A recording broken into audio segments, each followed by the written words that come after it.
novels through literary lenses. Today we are going to talk about two very important novels for British literature. The Picture of Dorian Gray by Oscar Wilde and The Lord of the Flies by William Golding. Let us begin. Talking about The Picture of Dorian Gray, this book was written by the Irish author Oscar Wilde in 1890 and tells the story of a young Englishman, Dorian Gray, who is very attractive and innocent.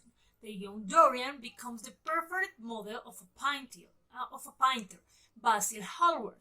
While Dorian is posing for Basil, he meets Lord Henry Warren, a very ironic gentleman who will decisively influence his life.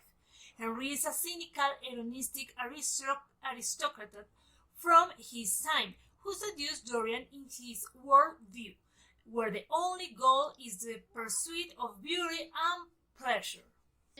On the other hand, the novel The Lord of the Flies, written in 1954 by William Golding, tells the story of a group of young boys who find themselves alone on a deserted island.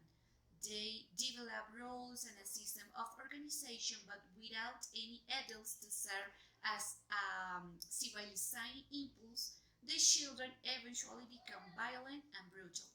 Now, we are going to analyze these works from psychoanalytic literary theory. But what is psychoanalysis? Let's see. The theory of psychoanalysis was initially proposed by the Austrian neurologist Sigmund Freud between 1885 and 1939 as a theory of function of the mind that seeks the unconscious causes of behavior. In order to develop his theory, Freud sets out three fundamental concepts: id, ego, and superego, and these elements work together to create complex human behaviors. To understand them better, we are going to see their definitions. The id is driven by the pleasure principle, which strives for immediate gratification of all desires, wants, and needs, and if these needs are not satisfied immediately, the result is a state of anxiety or tension.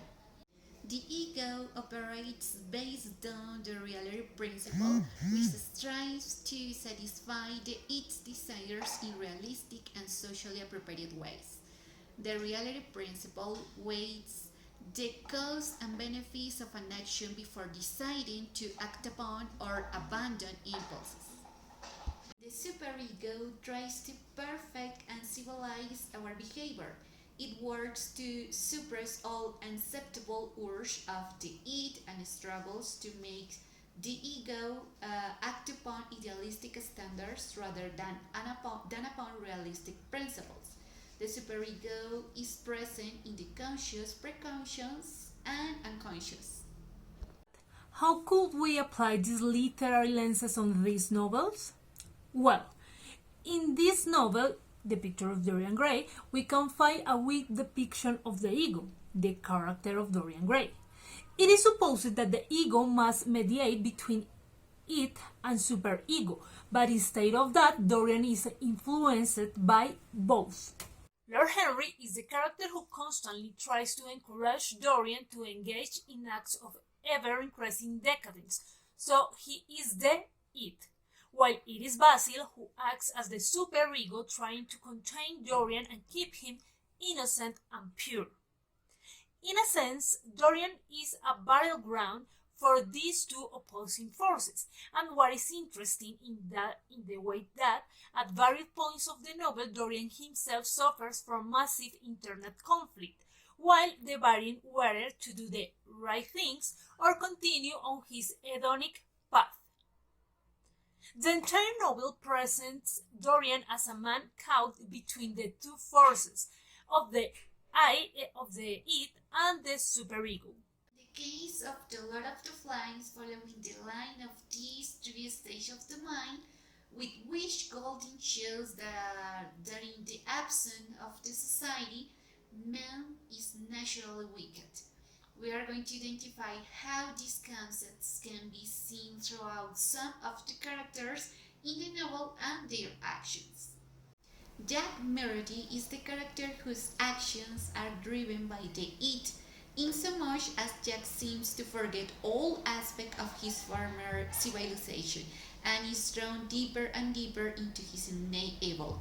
As you know, the it, having no morals and seeking instant gratification, is shown through Jack by the terrible things he did to get what he wants. He wants to lead and kill, whether the killing is an animal or a human being. The character of Raoul embodies the ego that although he is not in any way evil or cruel, like Jack, he is trying to recreate a democratic society where everyone is happy. If you remember, the ego is the rational aspect of the mind, and Ralph's rationality is exhibited in his role as a leader because he focuses on the idea of being rescued, organizing the fires as a mode of getting the attention of a rescue ship. He makes the decision for the good of the group. He holds debates and always aims to have the group stick together. Representing the superego is Piggy, being that the superego embodies human nature. Its aim is to carry out an instinctual moral good. Piggy aims to be a voice of reason, but it is only able to do so with the help of Ralph, the sheep. Also, he consistently advises Ralph to do the right thing for the trip and refuses to take part in the behavior of Jack and his savage. In addition, there is another factor that determines the behavior of subjects in a society and that serves to analyze both novels: ideology. The French philosopher Louis Althusser equates ideology with the unconscious as it changes the individual. Nevertheless, what is ideology? Well, for Althusser, ideology is the bridge that ensures the integration of an individual's subjectivity into the social structure, so that thanks to this belief system, the dominant ideology remains in power. Ideology is something that we do not perceive as the unconscious, but, as I said before, determines our way of thinking or acting. In the case of the picture of Dorian Gray, due to the social context in which the characters are, remember this is a Victorian novel, no? Okay, the dominant ideology of this society is based on moral values. These moral views are widely regarded as austere and not indulgent. Victorian morality also displayed zero tolerance towards sexual promiscuity and breaches of the law. Furthermore, individuals from this time are reported as maintaining incredible though disposition. Clearly, Dorian Gray does not follow the social norms of his time, but it doesn't mean that he does not have an ideology immersed on his unconscious.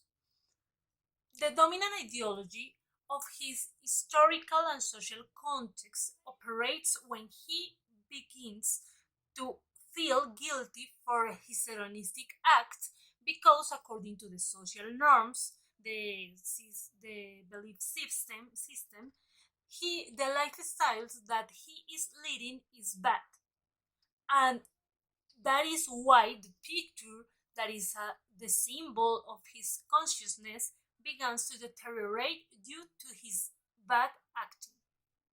Let us remember that Dorian's lifestyle is frowned upon within his dominant ideology, which does not mean that he is really misbehaving. This is determined by the dominant ideology to which he belongs. On the other hand, in The Lord of the Flies, the ideology factor is evidenced through the conflict between two competing impulses that exist within all human beings: the instinct to live by rules, act peacefully, follow moral commands, and value the good of the group, against the instinct to gratify one's immediate desires, act violently to obtain supremacy over others, and enforce one's will. Let's not forget that this is a classic of post-war English literature. So, firstly, the young English boys try to replicate the dominant ideology to which they were accustomed, demonstrating a civilized moral and disciplined behavior, but Golding sees moral behavior in many cases as something that civilization forces upon the individual rather than a natural expression of human individuality. When left to their own devices, people naturally revert to cruelty, savagery, and barbarism, and the dissolution of the civilized moral behavior and discipline of children is taking place as they get used to a wild, brutal, and barbaric life in the jungle. To conclude, Freud and Althusser's perspectives on the factors affecting the behavior of subjects can be clearly identified in both novels. These terms can help us to understand much better the way in which the characters act and to see objectively their actions, knowing that these are mediated by id, ego, and superego and ideology.